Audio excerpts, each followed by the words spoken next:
no internet, no televisions, very natural.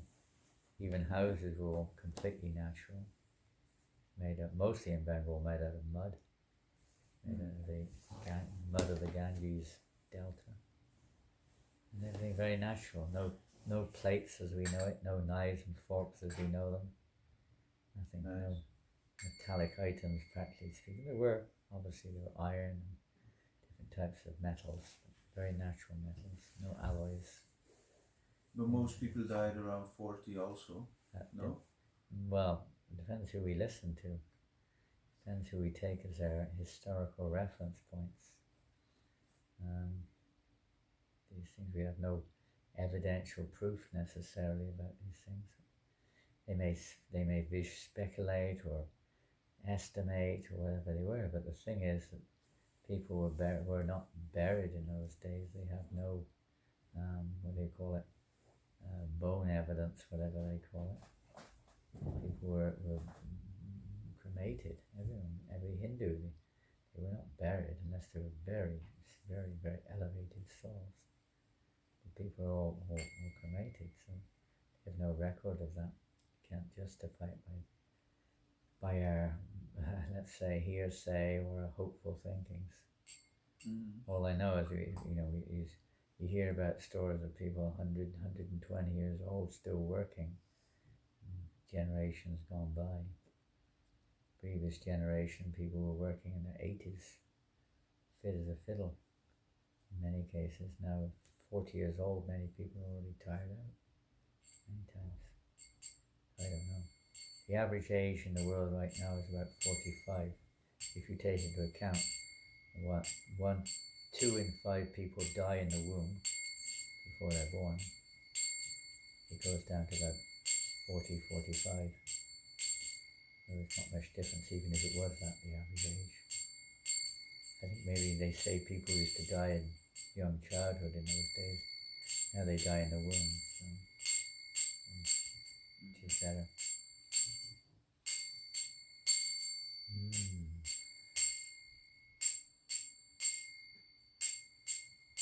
Do you know this mantra, Sri Krishna Chaitanya? Prabhu Nityananda, the Advaita? Do you have a sheet? Do you sing this at night in your kirtans? Yes, of course. We start. You have the sheets when you sing? Bhajans we were singing also. Singing bhajans? Yeah, we have the songbooks also. Oh, very nice. Which bhajans have you been singing? Oh. What was the title of the bhajan? Yesterday. Yeah? And the book? I never sung it also before. Yeah. In the normal songbook? Yeah. I have the book here. Yeah? Can you check the title? I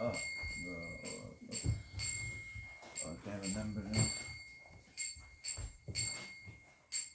It ends with Krishna, Krishna. There's like a few verses and then Krishna, Krishna. But I can't remember the title.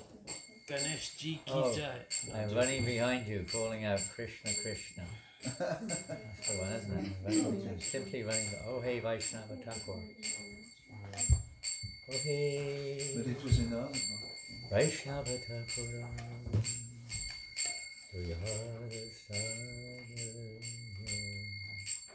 That one ends in Krishna, Krishna.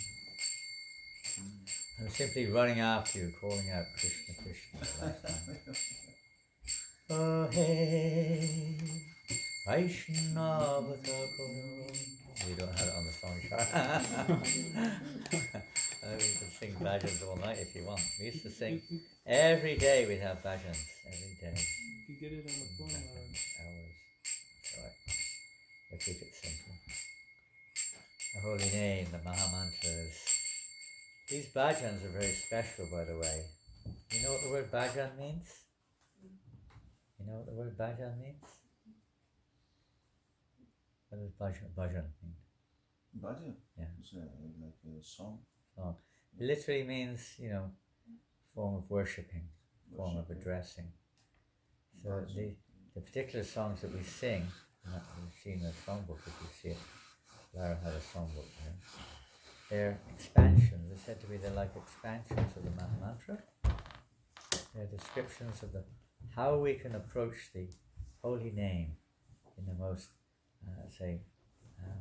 loving way, most respectful way. How to actually relate to the holy name.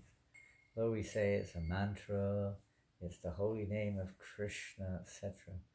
In reality, the name in the transcendental platform, in this world we live, this is the world of relativity, which we are experiencing, externally at least. It's the world of relativity. The spiritual world is the absolute world where the sound is inseparable, non-different than that which is addressed. In this world, if we say water, we refer to water, but in of itself, there's a separation between the address and the object itself. In the spiritual world, there's not. The sound, one who's on the spiritual platform, the very sound Krishna is Krishna himself. And he's in the actual association of Krishna. With us, mostly we're chanting Krishna's name to try to purify our consciousness. So with the hope and the desire that we do come into Krishna's association. In other words, it's a means to an end for us. On the platform of spiritual, elevated platform of spiritual realization, the means and the end are one and the same. It just awakens. It's like the process of waking up. It's not the process of something external. It's like love of Krishna or love of God is not something external. It's already, potentially is there. It's part of our very existence. It's just covered over by the effect of Maya. We've chosen to place ourselves under the influence of Maya, and we've forgotten our transcendental spiritual identity or our relationship with Krishna. So the chanting is a method of waking us up. We sang this morning during the kirtan. Very nice song in your songbook there. Jeev jago, Jeev jago, Gaura Chandra bole, Gota Nidra Jayo Mayam, Pishachira Kole. Something. Wake up, sleeping soul. You slept in the lap of a witch called Maya. Why Maya is called a witch is not because she is a witch. The way we usually call someone a witch is not very nice. But it's the what does a witch do? It bewilders people, betwixt them. You become, they conjure up tricks, and you get bewildered. So similarly, Maya is bewildering every single soul in this universe. We're thinking we're something we're not. We're desperately trying to, extract as much pleasure we can out of this temporary material show. It's like a drama, or a reflection of reality, and we're trying to enjoy the reflection like anything, or a shadow, something described like a shadow of reality. And where Maya makes it seem like it's the absolute truth. This is her business. That's her service. Because we want to be in illusion, basically. Dreaming, spiritually a dreaming state. Anything outside of our relation with Krishna evolves in being in some kind of, let's say, illusory state of consciousness. Thinking I'm something special, thinking I'm this and I'm that, and so many things. The path of waking up from this dream is given. Bhaktivinoda Thakur then gives the path in Nechio Shari Mai, Nashibara Lagi, Harinama Mahamantalo Tumi Magi. Come, I'm giving the medicine. Lord Chaitanya is quoting Lord Chaitanya. I'm giving you the medicine to cure us of all the illusion which we're in. And dreaming on this material body and mind and so on. To wake up, most people don't want to wake up. Even physically speaking, sometimes we don't want to wake up. You ever had that experience when you're in bed at night? No. Yeah. Especially here, I bet you get it here, cold, damp, miserable. In England even more so. You just don't want to get out there, huh? The bed's nice and warm, you know. Oh, what to do? Sometimes people don't want to wake up from material life. And so they struggling very hard in this world to try to get a pleasure. And another song we sing also by Bhaktivinoda Thakur, the great Acharya, is a beautiful song. Gai Gora Madhur Prale Gai Gora Madhur Prale. You know, when you play 2 beat, there's 2 beat and 3 beat. Hare Krishna, Hare Krishna, Krishna Krishna, Hare Hare, Hare Rama, Hare Rama, Rama Rama, Hare Hare. Follow. Hare Krishna, Krishna Krishna, Hare Hare, Hare Rama, Rama Rama, Hare Hare. Then he sings, Vihe Tako Bani Tako, Sada Hari Bole Dako. That means whether you're a Grihasta means married, if you don't know what it means. Actually, it means one who has a house. Whether you're living in a house or Vani Tako, whether you're living in the forest, Sada Hari Bole Dako, always, Sada, always. Harinam, always chant the holy name. Duke Bullo Dako, Padane Harinam Bolore. Whether we're happy or distressed, always fill our lips with the holy name.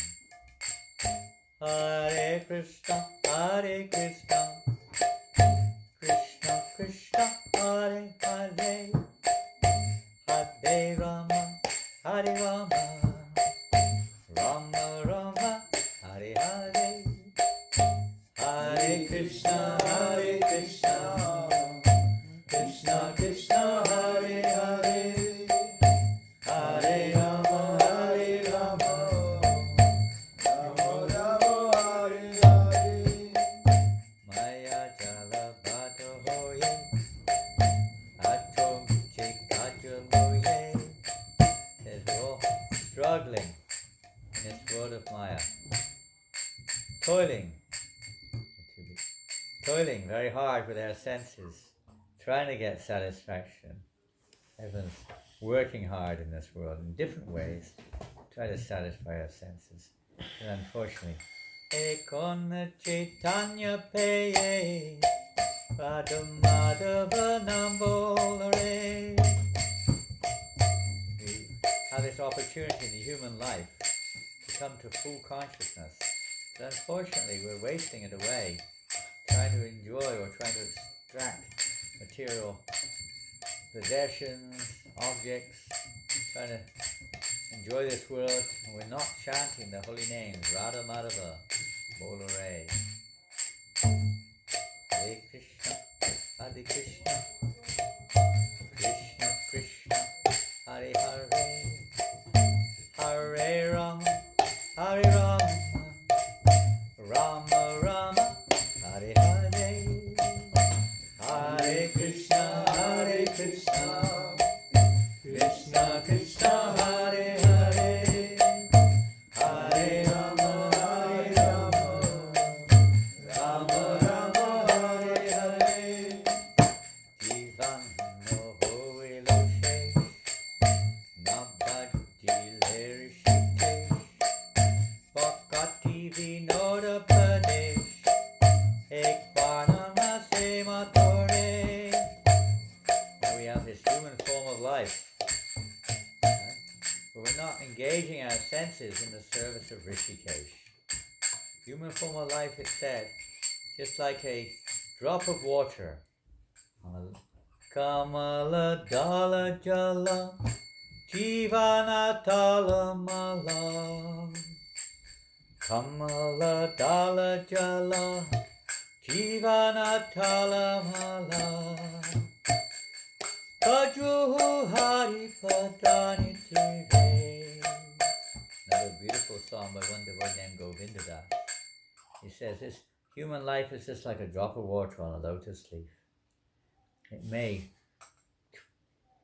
fall off any moment. And therefore we should worship Bhajahure. Oh no, we should worship with our minds the beautiful personality of Godhead. This way we will become infallible. Right now we're taking shelter of, it's called Atma Sanyasva Satsri, Deha Kala Kalapatra Shu, that we're taking shelter of the fallible. This material body is fallible. The material world is fallible. Conditioned people are fallible. Everything comes to an end. Everything has its control by time. So the idea is that we take shelter of that which is not controlled by time, but rather that which is controlling time. Krishna is the controller of time. And we're controlled by time. It is recommended we take shelter of the controller of time. This way we become freed from our conditional situation. Conditional situation means being basically controlled by time and the modes of nature which work under the direction of time. Bhaktivinoda Thakur then says, I just pray, please, at least once in this lifetime, taste the pure nectar of the holy name of Krishna. At least once. At least once. Because once we've tasted that sweet nectar of Krishna, how can we have an attraction for anything else? Everything flows into our attraction to Krishna at that point. And anything we see, anybody we meet, any situations that happen to us, as long as we're in this, you could say, phenomenal world, everything just brings us to Krishna, seen in relationship with Krishna. And therefore one is no longer affected by whatever the effects of this material world, be it birth, death, disease or old age, anything else may take place. So we'll sing now the pranams, we call pranams, that means offering our respects to our spiritual master, Srila Prabhupada. And then we'll sing the prayers to Lord Chaitanya and his associates. And then we'll sing the Hare Krishna mantra.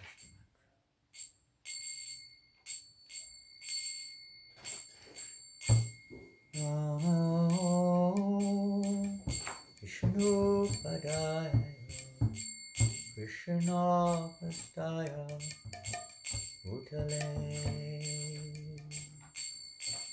Srimate Bhakti Vedanta Swami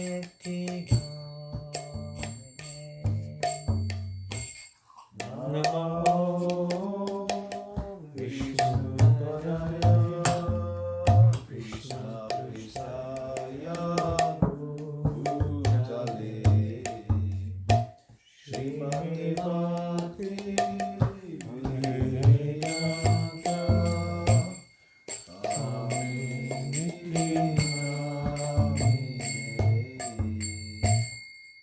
Namaste Saraswati Devi Gauravani Pracharine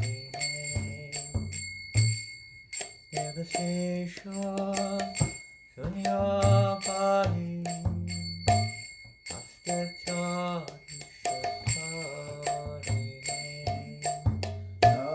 Namaste Saraswati Devi Gauravani Pracharine Nirvishesha Shunyavani Paschatya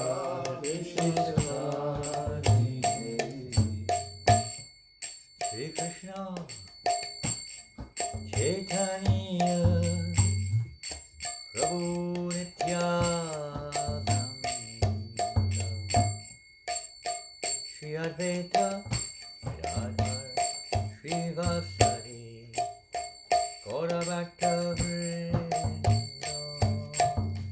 Shri Krishna Chaitanya Prabhu Nityananda Shri Advaita Radha Shivasari Gaurabhakta Vrinda. Shri Krishna Chaitanya Prabhu Nityananda Shri Advaita Gadadhara Shivasari Gaurabhakta Vrinda. Jai Shri Krishna Chaitanya Prabhu Nityananda Shri Advaita Gadadhara Shivasari Gaurabhakta Vrinda. Hare Krishna, Hare Krishna, Krishna Krishna, Hare Hare, Hare Rama, Hare Rama, Rama Rama, Hare Hare.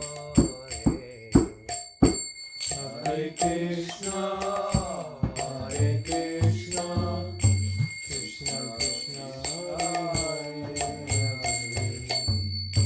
Hare Rama, Hare Rama, Rama Rama, Hare Hare.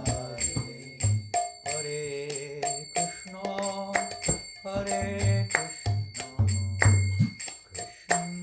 Krishna Krishna, Hare Hare, Hare Rama, Hare Rama, Rama Rama, Hare Hare. Hare Krishna, Hare Krishna, Krishna Krishna, Hare Hare, Hare Rama, Hare Rama, Rama Rama, Hare Hare. Hare Krishna, Hare Krishna, Krishna Krishna, Hare Hare, Hare Rama, Hare Rama, Rama Rama, Hare Hare. Hare Krishna, Hare Krishna, Krishna Krishna, Hare Hare, Hare Rama, Hare Rama, Rama Rama,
So maybe you'd like to ask some questions, because might be something you'd like to ask any questions. Would you like to ask any questions? That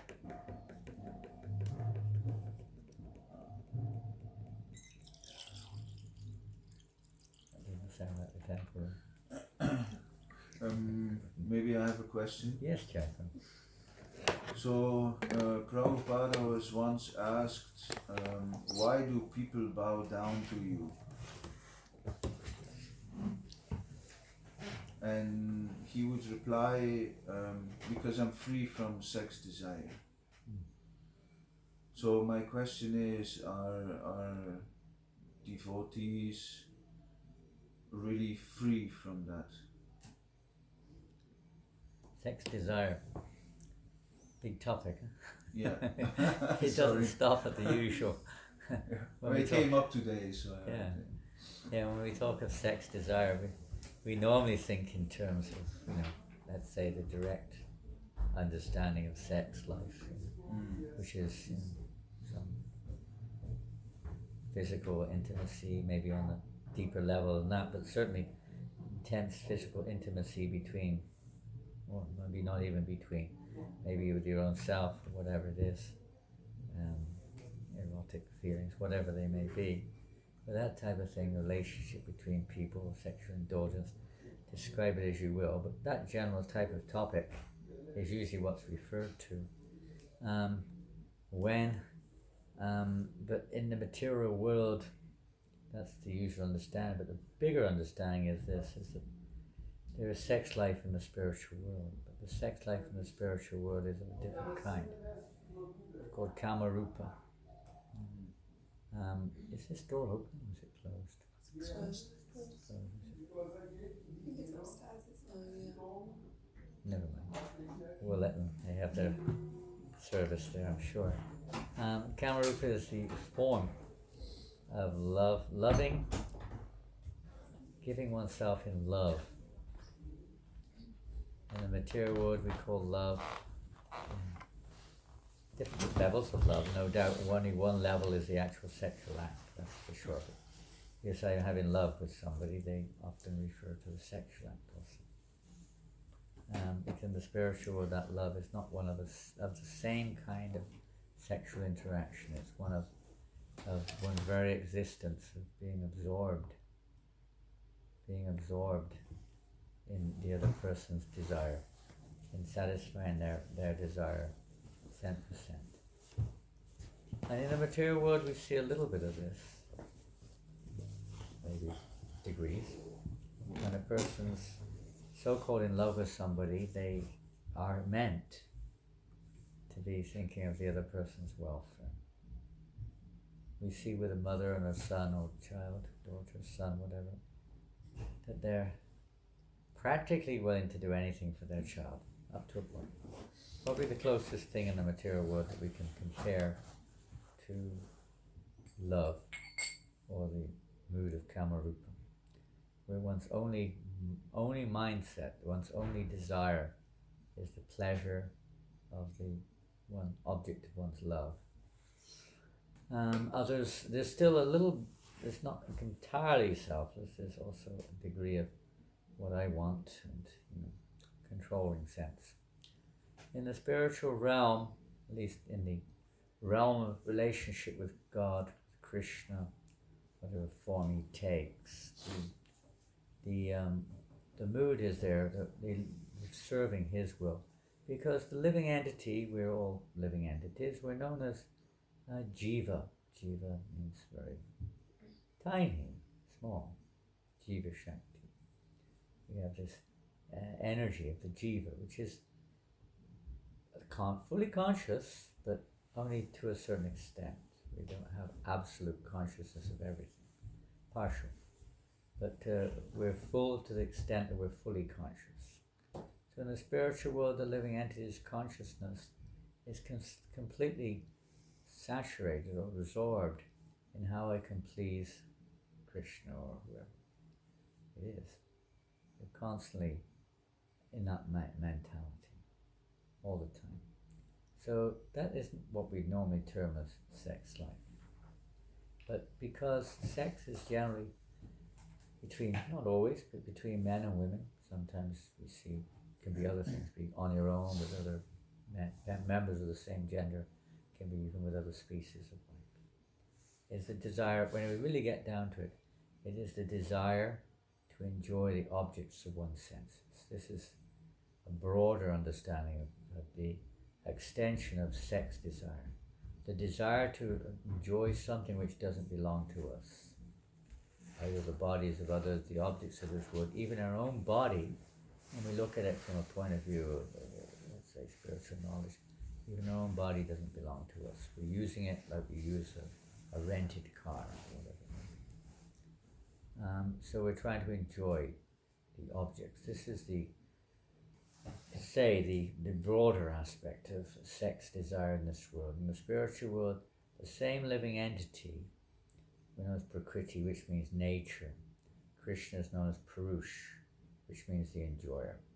Prakriti by nature is enjoyed. Our nature is to be enjoyed. Spiritual. Material, we're trying to be Purush, all of us. Male, female, doesn't matter. We're all trying to enjoy. The spiritual world, every living entity is trying to bring pleasure to Krishna. That's the nature. So that's the real, it's called Adiras, the original sexual relationship between Prakriti, the energy, and Purush, the energetic. So we have some of that energy also, of course. We're not just energy. We have our own little independence, a little bit energetic too, but very minute. And that manifests in the form of free will, choice. So when that jiva, living entity, desires, we have desire. This is the nature. We're not just inert matter, and we're not just the eternal, internal energy of the Lord. We're Jiva Shakti is marginal. We have this choice, matter, spirit. Choices there. So we have a little bit of this, what's called Ishwara, controlling mentality, of making our own choices there. So we have that choice. So when the living entity chooses, is by nature Prakriti.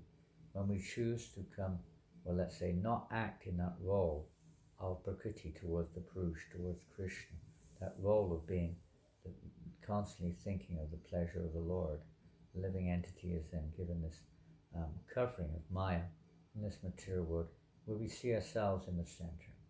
So from there it's a perversion. The whole material world is a perversion of that Adiras, the original sex desire, where we see ourselves as the Purush, the object of pleasure, or the center of attraction, and everything around us in relationship to ourselves.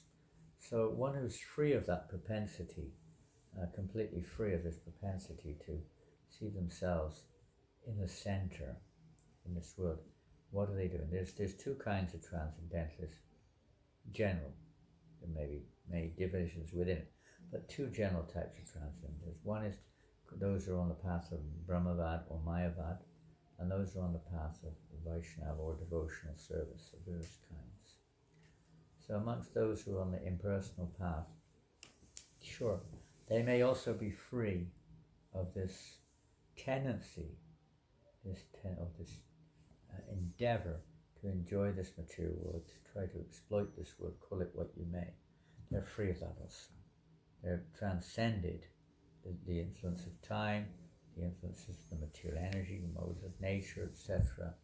And they've reached the platform of what's known as Brahman. Spiritual platform, beyond time, beyond the modes of nature.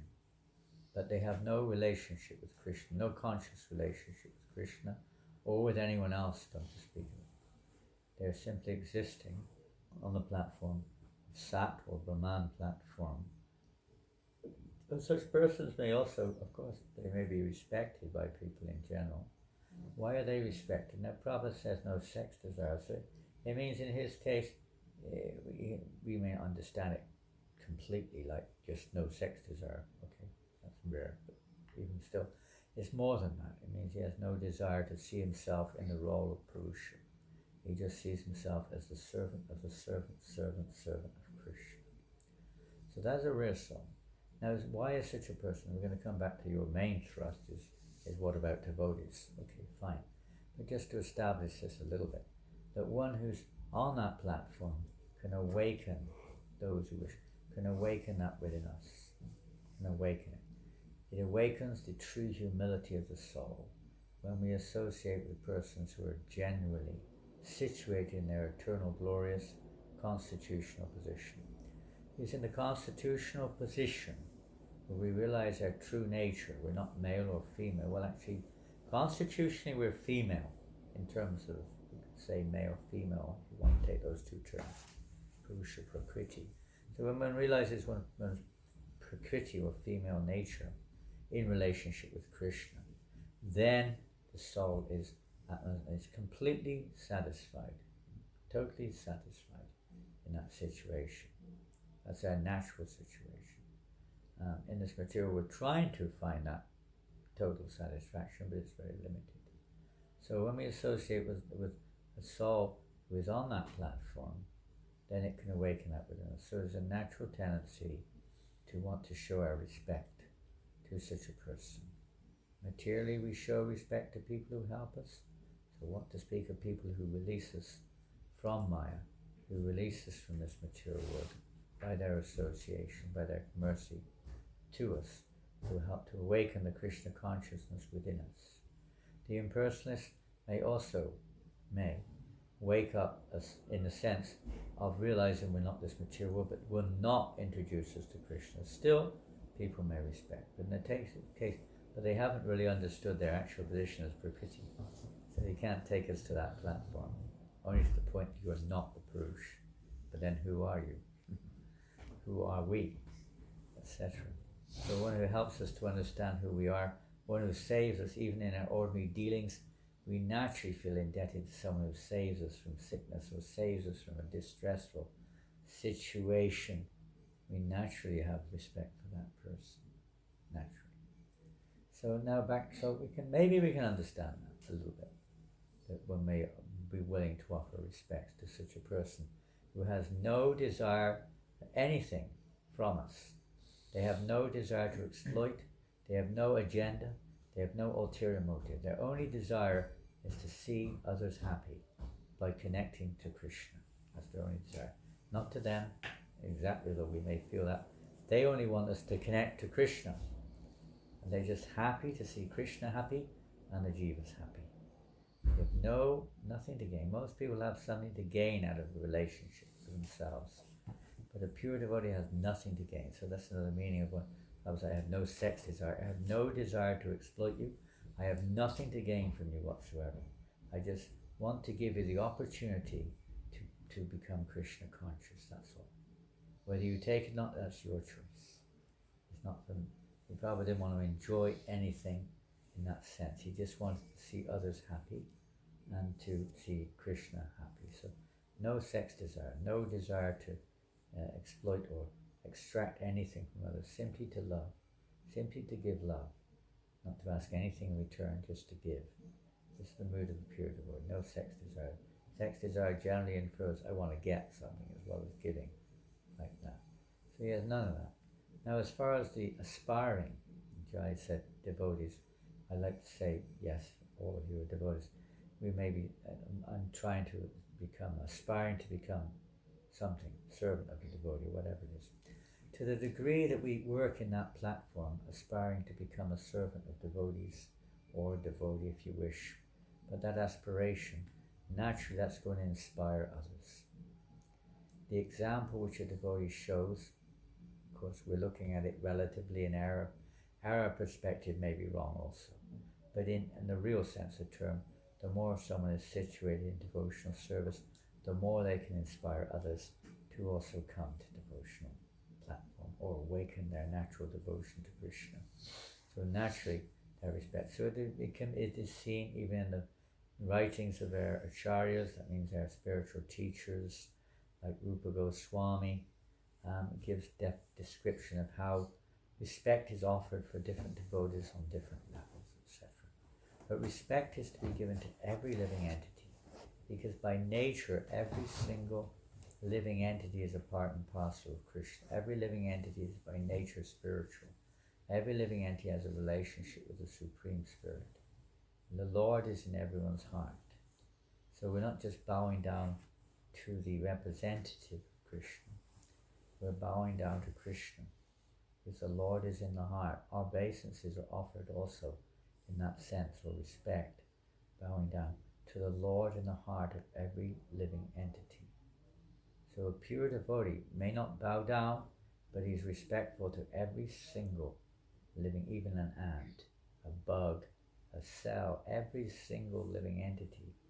One would be respectful because that living entity is a pure spirit soul by nature, eternal servant of Krishna. Krishna is also accompanying that living entity. We may not see either, but they're both present. Wherever the living entity is, the Supreme Lord in the form of Paramatma is also present there. So respect is shown there to the devotees also. Even though they may not be on that same platform, freedom from sex desire, but they're following that path. Sometimes it's not a perfect example, but sometimes the example is given. For instance, the representative of the government comes, an ambassador or even somebody like the tax collector or a policeman or something. You show respect because they're representing the government. So one shows respect to someone who's respecting a pure representative of Krishna. And that helps us to become a little humble. We may not feel, why should I bow down to you? Why should I be? I know who you are. I know what you're doing. Okay, you can reason like that if we want, but that doesn't help us anyway to develop the qualities of a pure soul, of pure devotional service, of a devotee. It doesn't help us to develop those qualities. Humility is the primary quality of a devotee. Primary. Humility. And a big topic, humility. But a very newsy people just think it means being humble, is submissive or unseen or something or another, always giving way or whatever it is, taking others, greater than ourselves, etc., which is also true. There's a lot more to humility than just that. It's the understanding of one's actual spiritual position and actually not just trying to put it over, but actually feeling how small and how lowly we are, everyone else is greater than I, everyone else is more important. It's not just some theoretical thing. The pure devotees actually feel like this. They actually feel like this. They're not doing it or speaking it to get traction or following or anything. They actually feel like it. It's an incredible state of consciousness, I can imagine. But that's how they feel. So to develop that, this showing respect to others, it may be in different ways. We may show respect to others by just being kind and trying to help them. It may be by sharing what we have. It may be by literally inquiring submissively from them. There may be different ways that we show respect to others, helping them in whatever way we can, showing respect, serving them in whatever way we can, developing this mood of service to others, master of none, servant of all, developing this mentality, which was Prabhupada's, our spiritual master's mood. He wanted to serve everybody. One time when he was in Sweden, in a university that perhaps you've heard of, Uppsala, I don't know. Have any of you been to Sweden? No. No? You've been to Uppsala? No, It's just north of Stockholm. It's a university city. There's one university there where Prabhupada, our teacher, was speaking there one day to a large crowd of students. It was probably 72, I think. And at that time in Sweden, it was very socialistic. Maybe still, I don't know. But it was very socialistic, and there was a lot of communistic kind of lobbying going on amongst students. Many countries, France also, I believe, was like that. Very socialistic in their pushing their ideologies, etc. So the students wanted a classless society. It sounds nice. Classless society, all equal, etc. Well, we know that never really works. Because people are different, you can't make them the same. Anyway, they were theoretically pushing this agenda. So Prabhupada that day gave a class, and it was very interesting because he spoke on the ancient system of called Varnashram. And if you read in the Bhagavad Gita, 4th chapter, you'll find this subject discussed a little bit. Varna ashram, the different orders of society, and how important it is that people act according to their nature, not according to their birth necessarily, but according to their nature, and this way they can attain perfection and so on. So Prabhupada chose to talk on this, that there are divisions of society, and normally it's known as Brahmins, Kshatriyas, Vaishyas, and Shudras. 4 different natures. It refers to different natures people have. But Prabhupada that day, he chose to talk first, second, third, and fourth class. I think he did it purposely because he knew that they're talking to the class-less society, so he wanted to get them moving. So he used 1, 2, 3, and 4. The students were getting quite rowdy. They were starting to, make noises and all sorts of things. And after not very long into the lecture, they started saying, started making so much noise, and Prabhupada said, so you have a question or a comment or what? And he said, yes. And he shouted out, one man shouted out, yes, you talk about these classes, do you? So I suppose you think you're first class, right? He shouted at Prabhupada in the lecture. Prabhupada said, no. Then what are you? He said. And Prabhupada said, 5th class. He never mentioned 5th class. Nobody knew what to think. Prabhupada said, my business is to serve all classes of society, irrelevant of what they are. And then nobody knew what to say. And Prabhupada said, kirtan. He just started kirtan. But Prabhupada didn't see himself like that ever. Always as a servant. One time in London, in the Bhaktivedanta Manor. You've been to Bhaktivedanta Manor? No. When you go back, please visit. You been there, Ruby? If you do go back to England, please visit. Anyone been? Bhaktivedanta Manor? You've been there, Jai? Jai? You been to the Manor? No. No. So anyway, Prabhupada was at the Manor a lot. He spent 1973, he was there for 2.5 months, solid. And he came every year. Amazing. He was sitting on the lawn one day, and there was some nuns, priests, a few priests and a few nuns there, and they were talking to Prabhupada. One of the nuns, I think a nun, priest, one of them asked, are you the spiritual master of this movement? Prabhupada said, no, I'm not the spiritual master of this movement. I'm trying to serve this movement. To serve. I'm not qualified, Prabhupada said. These young people you see here, they're more qualified. I'm trying to help them, that's all. He would speak like this. This was how he felt. He would feel himself. Nice. On that high platform. So naturally, you feel humbled when you're with such a person. It's only natural. Because it's real. It's not, you can feel it. It's not a show. We can speak so many words, but it's just words in most cases. It's not reality. It is reality in the pure sense, but we're not on that level. So we're trying to come to that level. There's a process of coming to that. So if someone's on the process of coming to the level of selflessness or pure ego, someone's on the platform coming to that, can also help us. They can help us. They can inspire us also to come forward. So respect will be shown. Everyone can help us. This is the wonderful thing. As we open our eyes a little bit, it doesn't take much. One can see that every single living entity has their part to play in our journey. And even persons who don't necessarily, let's say, appreciate us or appreciate what we're doing, they also have their part. We can see this is Krishna's mercy working through to help me also to become more Krishna conscious. There's nothing for purity, but there's nothing outside of seeing things in relationship with Krishna. And he teaches us how to do that also.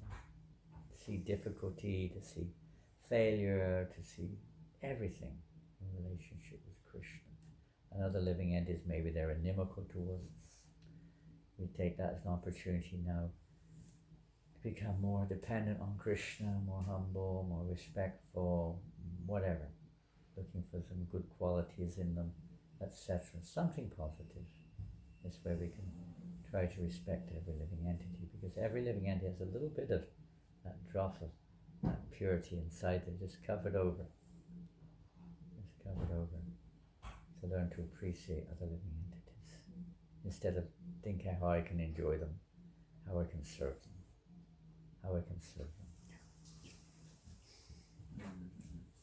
So the mood of service. The whole idea is to awaken this mood of service within our own hearts, this mood of humility, this mood of respect. Because we tend in this material to have a little bit of pride, a little bit of arrogance, a little bit of intolerance and so on. How this is one of the processes that helps us. Hello. Are you cooking? I'm preparing the pizza. For tonight? Oh, wait a minute. We have to pay for the pizza, do we? Huh? How much is the pizza? I can't say. Pardon? I can say. Save what? I know you're saving us Yeah, all. yeah. You're saving us. Now, how much is the pizza? 10 euros one each pizza. 10 euros a pizza. Who likes pizza? I ordered one. Yeah, Did but you? the order. I ordered Who one. wants a pizza? I'm not saying 10 euros. I'm just saying who would like one. Everybody. Are they big? Are they big or small or what are they? Yeah, they fit in this box. I was on Sankirtan. We were on, I know where it was. We were on Sankirtan somewhere. I don't know where it was. Maybe not. Sankirtan means going out chanting and distributing books or whatever, going out and preaching. I can't remember where it was the other day. We're going past this shop and the guy had this old man. He had one whole pizza in front of him, like about this big, eating it away. I don't know if he had it all. I can imagine. He must be eight. He must They be do, good. they do. Not far short of 80, I'd say. And he had like a whole pizza. They do. I also eat one. You eat a whole one? You're Italian. You're from Italy. Yeah, stomach. How much do you normally eat pizzas? I can eat two.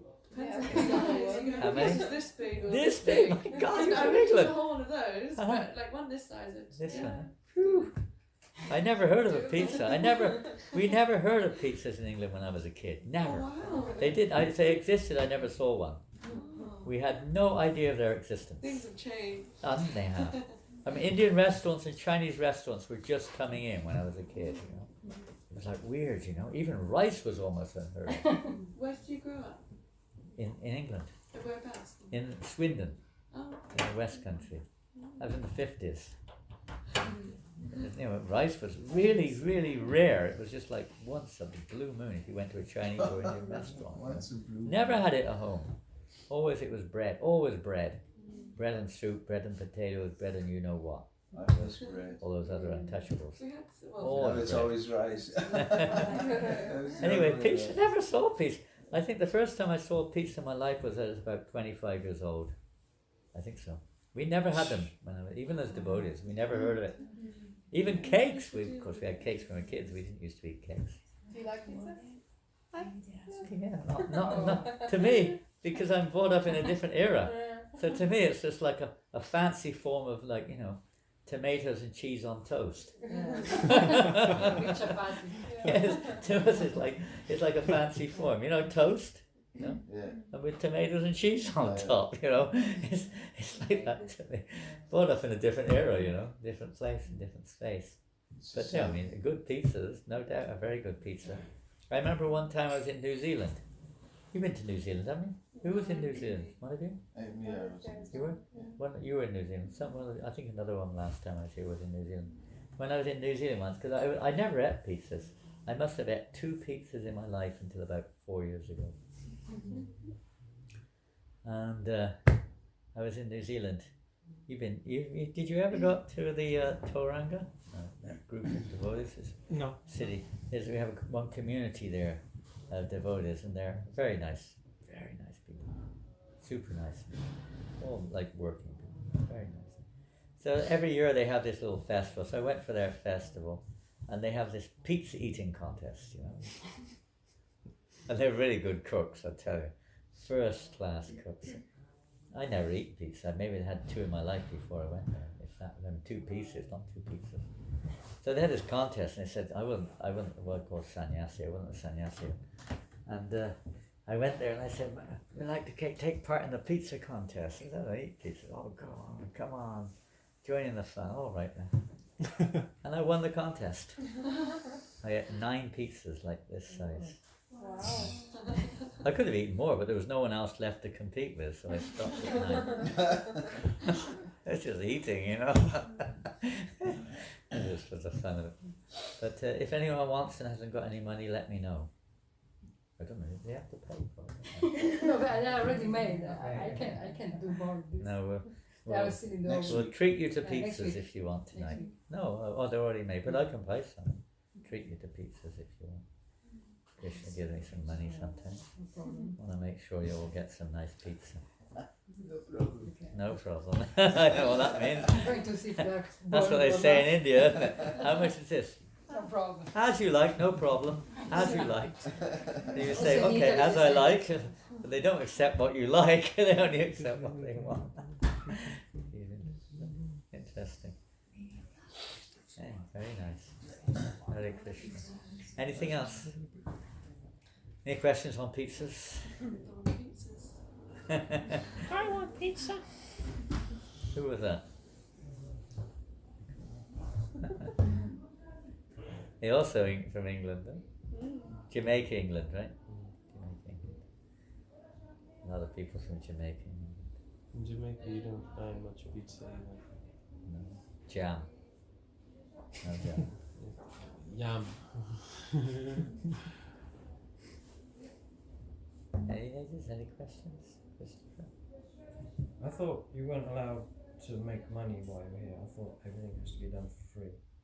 Make money? Yeah, you're not We allowed don't- to charge people. Well, we don't know. It's not a question of necessarily making money. Everything is offered to the deities, to Krishna, to the service of Krishna. That's the idea. Well, of course, we have married people living here. Married people living here, they have maybe to maintain their livelihood. They may be earning money. They may be earning money by some means. But generally speaking, prasadam, of course, every day is distributed free. This is like a little extra that whatever earnings are given from there go for the service of the deities, the dresses, the garlands, whatever it may be. And someone's got to pay for that. So some little income is received there. I don't know what they do with the pizzas and how many they sell. I have no idea. They go catering also sometimes in the markets. But this is outside of the temple. Outside or inside, everyone's the same for us. The whole world is Krishna's. Everyone. So in the temple specifically, of course, prasadam is given to everybody. That's a natural thing. This is like a little extra thing for the service of the deity. Most people want to give something for the worship of the deity anyway. Just a little extra thing. Those who won't be doing it. It's not an absolute necessity, that's for sure. Just a little inspiration from somebody. It's like books, we sell books. Sometimes we give them away, it depends. In each and every situation. Obviously money has to be there to pay for the books. And it gives people an opportunity. When one offers something, sacrifices something, what we think is ours, in service, then we're the gainer. The person who receives it, that's their responsibility. From our point of view, when we give, we gain. Because we're giving up something which we think is ours, which is not ours. This body, money, facilities, family, everything, ultimately belongs to Krishna. So a little bit of encouragement to try to offer something and sacrifice the pleasure of Krishna. But as I say, if anyone wants a pizza, don't worry. I'll give you one.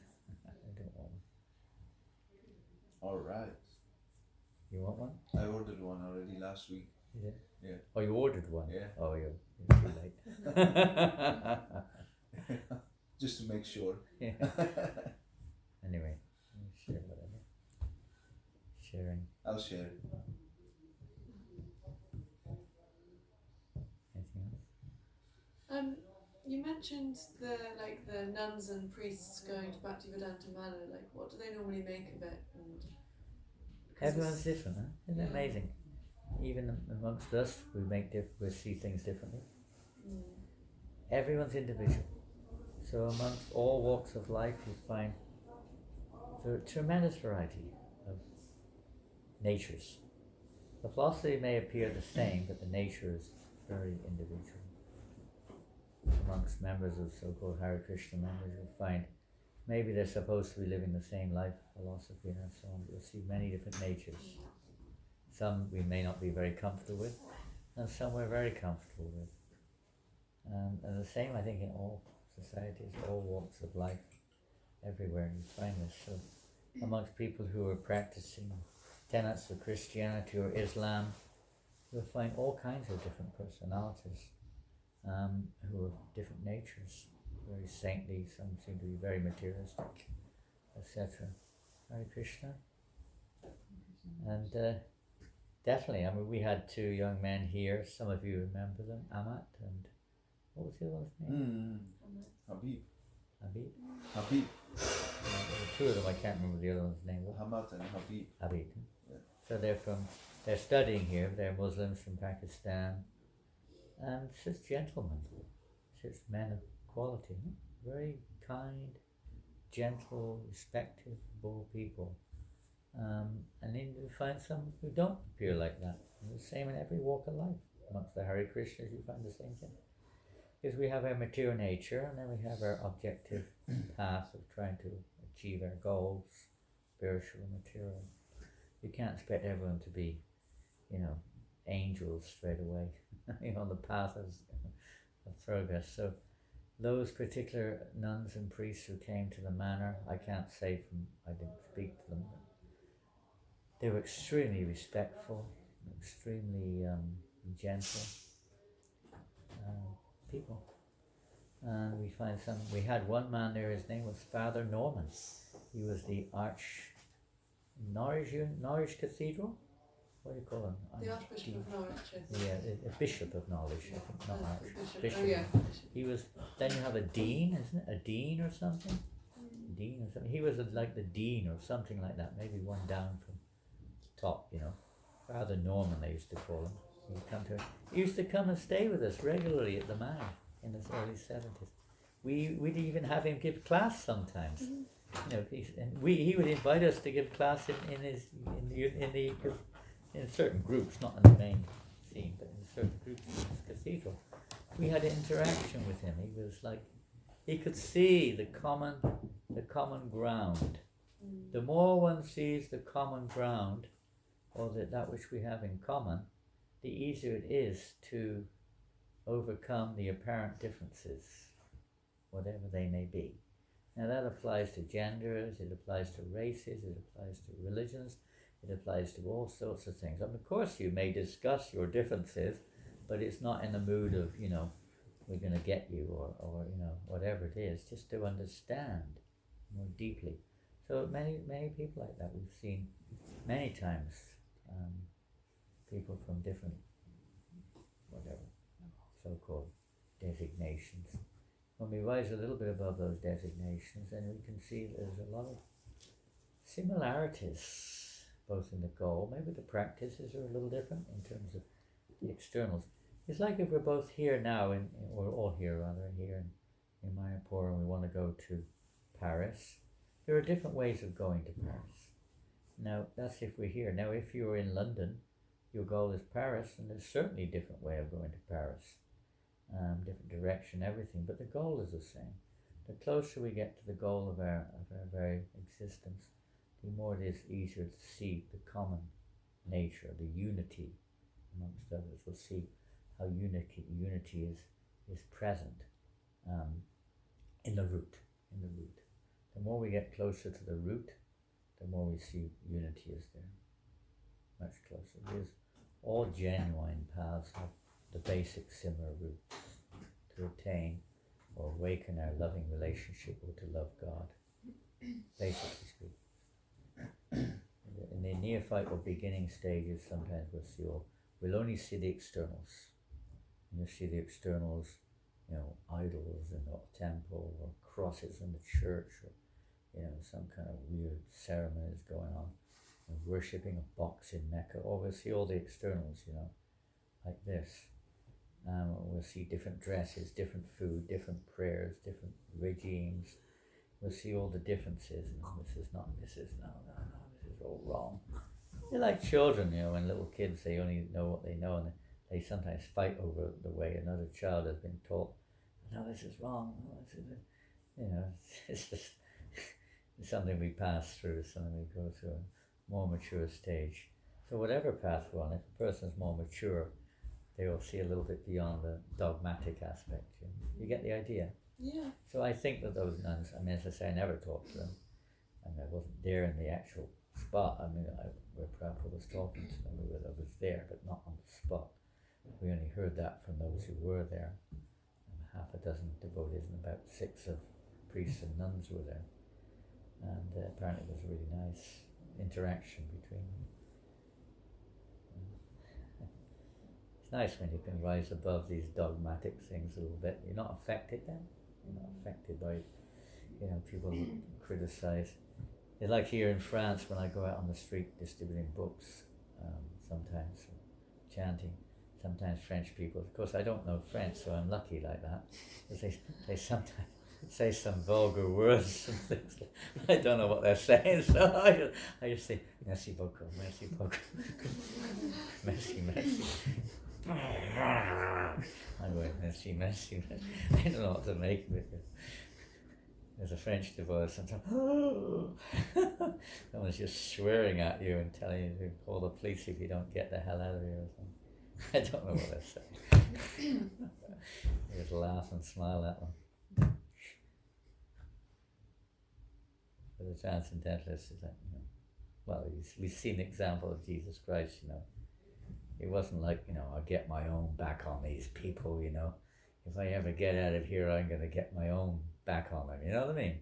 He wasn't, he was simply thinking of their welfare, even though they may have been trying to kill him or whatever they were doing. This is the nature, though he just feels compassion on others more than advances. Tries to encourage. Prabhupada used to always encourage, if he came in contact with a person of Muslim or faith or Christian faith, even Buddhist faith, although they haven't got much of an ultimate God objective, it's realization but not with God. He would encourage them to follow their path sincerely. Not change it, but follow it sincerely. Generally do. He would ask them some questions on their process, and then sometimes you see they weren't following their own process, he would encourage them or try to preach to them to follow your process which you say you're following. He would do the same thing with us. This is our problem, we're not following the process Prabhupada gave us, then what can you say? He's just passing it down, and we mix things in there or don't do it at all or whatever. He would encourage everyone to try to practice what you preach. Simple. It's quite simple, but we're quite complicated, so I think we make the simple not so simple sometimes. Anything else? I have a quick question. You spoke earlier about how every living entity is Krishna and Tiny quality of Krishna. a quality of Krishna, and how taking from others for personal gain isn't something that you try to do. But I was just wondering then why do devotees or followers of Krishna take from cows? Why Take from cows? cows? Yeah. No. Milk, yeah. Well, everyone's existing on something. Mm-hmm. Every living entity, devotee, Vasya Jivanam, every living entity in the universe is existing on some other living entity, actually. Be it animate, not everything's animate in terms of living entity, but some kind of living entity, be it moving or non-moving. We're all existing on certain living entities. Body of living entity, or the byproducts of the living entity. In the case of milk is a byproduct. Others are like, vegetables is actually also a part of the living entity. Plants, everything is a living entity. There's different food is recommended in the, let's say in human society, different food is recommended for different natures, different times and circumstances, different species of life. Different food is not, in the human life it's a little different. We're a little bit more, say flexible and choosy. In most species of life, the type of food which they eat is a little bit more, clear by their very constitution. In human life, we have much more choice. We have a choice to adjust the food which we see around us, or some of the nature we see around us. Some people are carnivorous, some are not carnivorous, some are herbivores, some are, vegetarians, vegans, and there's so many different names and different types of taste which people have. But as far as milk is concerned, it doesn't actually. The by nature, I mean, we see now that the cow is not being protected. That's another thing. As other entities are not protected either. So that's another subject in a sense. But as far as the byproduct of the cow, the milk is concerned, they produce by nature. The cow gives so much more milk by nature than most species of life. Far more than the calf would drink. Far more. And as you know, cows only drink up to a certain point anyway. But that's the recommended for spiritual life in the ancient Vedic scriptures, that it's actually said to be very good for the cultivation of a particular brain cells in the brain. Very good. Milk is nourishing those brain cells in such a way it helps us to develop the mode of goodness, the mode of seeing things with a spiritual inclination. This is recommended like that. It's not a law. It's not a, not everybody does, but it's a recommendation. Milk products are very, of course we see if you ever read a Krishna book or any books related to Krishna, you'll see that, Krishna himself was very, very surrounded by cows, like part of the family, like you serve the family. This is the cow's service. The cow is a very special animal. All animals are special, but a very special animal in Vedic society, in ancient society. Everything about the cow was very auspicious. The cow dung, the cow urine, everything about the cow was, because the milk and all the milk products which were offered to Krishna. This is the cow's service to Krishna. We're not even necessarily, first of all, thinking, I'm drinking the milk. We're offering the milk to Krishna. The idea is offering what Krishna wants, what he likes. This is a little different between this discussion between vegan and vegetarian and this thing and that thing. For one who wants to become Krishna conscious, the art, the science is to offer Krishna what he likes. So there's again a school of thought between milk which is from cows who are protected and milk which is from cows that are not protected. That's another subject, fair enough. But in principle, one offers Krishna what he likes, and he likes milk. So we offer to Krishna and we take what is offered to Krishna like that, which is grains, etc. Prabhupada even said, if Krishna wanted us to offer him meat, we would offer him meat. But that's not. So we're offering what he likes. It's like if you get married in your life, you're not married. If you do get married, you want to offer your children, you want to offer your husband what they like, as much as you can, pizzas or whatever. You'll try to offer them what they want. You may offer them what you like, you may not, but at least you want to offer them what they like. So the principle is we try to offer Krishna what he likes. And he's made it, at least he's written, and his followers have told us that he likes milk, and therefore we offer Krishna milk. And he's, in Prabhupada and all of our acharyas and the scriptures describes that milk is very good. Pure milk, not this processed milk, by the way.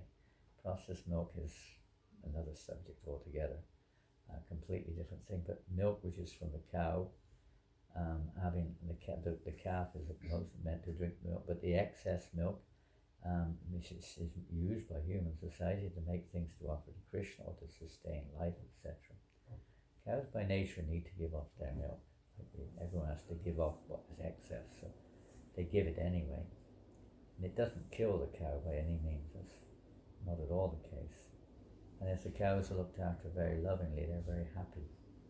And God will always talk, we want happy cows.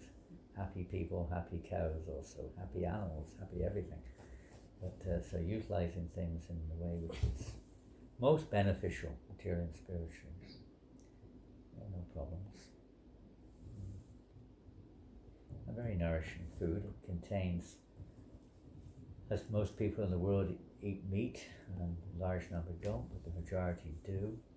But the milk of the cow has all the necessary ingredients and proteins, if that's what you're into.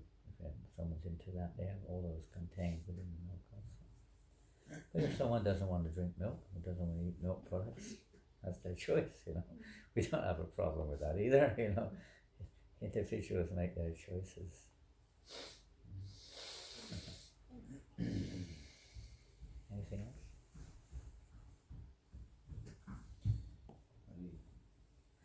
Okay, well, it's 7:30. 7:30. Yeah, time flies, huh? 7:30. Gotta take prashadam now. Thank you all for being here. Thank And, you very much. useful years, whether months, days, weeks, whatever you wish to spend. Very appreciated, and it's nice to be with you. We apologise for any shortcomings, and we should many. We're just trying to do a little service here. Anything anyone needs? Did you get your clothes in Loesch today? You got some clothes? Okay, keep warm. Don't be hesitant if you need to ask anything. Please ask. Not now, I mean, you want your pizza? Pizza eating contest. Huh? Pizza eating contest. You want a pizza eating contest? I think I'm beyond it now. That was like 20 years ago.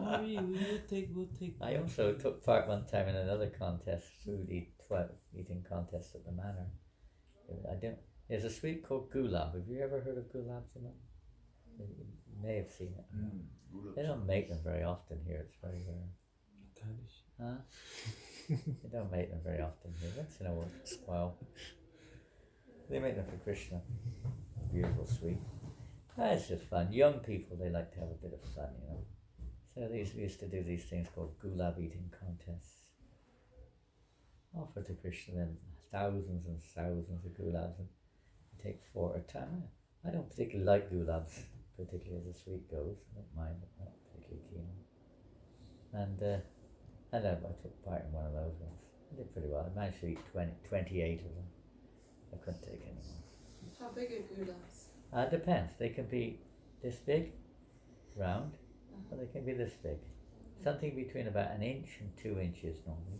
And you have to ask Lochan to make them for you one day. Lochan and Ananda. Put it in the group chat. We want gulags. Yeah, Maharaj said you should make gulabs.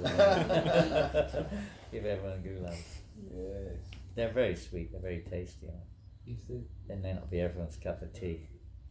was it Ramlila Mataji said, Huh? I think, what's his name? We used to live in France. Who? He does So many lots- people used to live he- in he- France. He does That's lots not of much Harinam now. Huh? Around the world. He does lots of Harinam around the world. Oh, Ramlila? No, Swami. Oh, Swami used to live in France. Yeah, Indra Maharaj. In the I Dunamaj, think yeah. I think he at 195. Did he? I think- 195? Oh my I goodness, think I can't that was imagine that. Jeez, we wouldn't do that now. When you're young, you do these type of things when you don't realise that they're just one of those things you do on the sideline. It's not what we're here for. We're here to get free of this desire to try to enjoy these things. Desire to serve Krishna. Okay, thank you all. It's Thank time you for for your time. little snacks. Pizza eating contest key. Right. Ah. If anyone hasn't got them, isn't getting a pizza, just come and I'll stay here for a while. You can come and see me. I'll make sure Alright. you get one. Well, if there's any left. We get at least 5 now. Oh, So is it a Friday thing, a pizza that you can order? Yeah, on she makes Friday? every Friday pizzas, and you can order. It's like in Isn't England, this you know, like every what we're Friday told about? you order your fish and chips in Yeah, England. fish They and chip still do that in Friday. England? It's a regular thing, fried fish and chip Friday, yeah. Is it still there? Huh? Well, it's not, I don't know if it's like a thing, but like oftentimes people have fish and chips. We on never used to Friday. eat meat on Friday, only fish. That's I think it's a Christian thing, Catholic, a Catholic, Catholic, yeah. that's the one. It's very big. Yeah, they just merged into the whole society. It wasn't. We weren't Catholics, Yeah. but everyone in England was practically. I don't say everyone, but the majority of people everyone I knew was like that anyway. They wouldn't eat meat on Friday, only fish. Funny, huh? Yes, that's that, like religions have such influence in that way. Like They had culturally. whole society was Yeah. basically brought up like that, even though we had no Christian or Catholic roots at all. Not even interested. I mean, my parents never went to But church. everyone celebrates Christmas. They all celebrate Christmas, but the way they celebrate it now is hardly a Christian celebration. Yeah. The only day of the year my father used to drink and smoke was on Christmas Day. He wouldn't drink or smoke at all, only on Christmas Day. He would gamble, smoke, drink, eat as much as he could on Christmas Day. The rest of the year, he didn't eat much, and he never drank, he never smoked, and he never gambled. It's pretty controlled. It Yeah. allows Yeah. like a release, a healthy Yeah, release. yeah. on Christmas Day. Thank you, Jesus. Interesting. It's the only day of the year my dad went to church. Oh, he went to church. Well, it's the other way around. My father never went to church on Christmas. He would only go for weddings, funerals, things like that. You know, what to do? People are different. Hare Krishna. Hare Krishna. Hare Bol. Thank you.